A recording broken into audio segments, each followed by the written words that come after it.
If you have a large number of events you're managing, you may find it useful to organize your events into folders.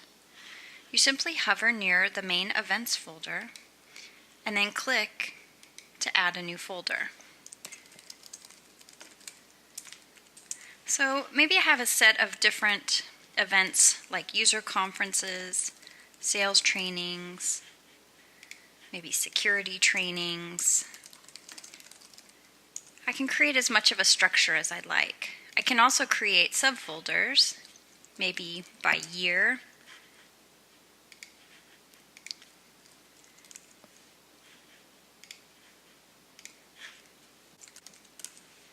I can also remove folders by deleting them. Note that they need to be empty before you can delete them. You can also rename folders by just double-clicking on them. And you can even create subfolders by just dragging and dropping an existing folder into another folder. So once you've created your folder structure, you can then drag and drop existing events into the right folders.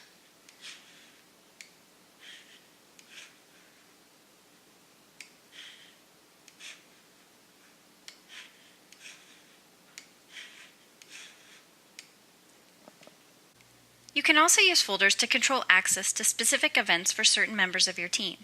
For example, maybe you have a member of your event team who is responsible for handling all user conferences, but you don't want them to manage any training events.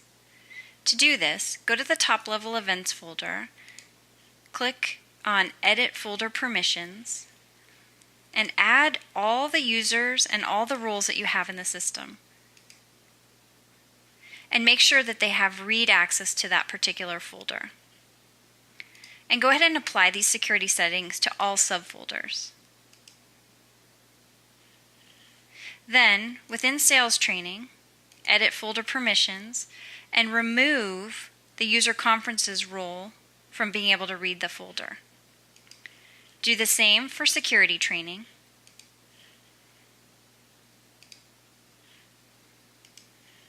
And then for the User Conferences folder, we want to make sure that the User Conferences Only role has full access and apply these to all subfolders. So now, when I log out and then log in as someone within that User Conferences Only role, you'll see that they only have access to the User Conferences folder, and they can make changes as they need to just the events within User Conference. This is just one example of how RegOnline provides you the flexibility you need to manage your events your way.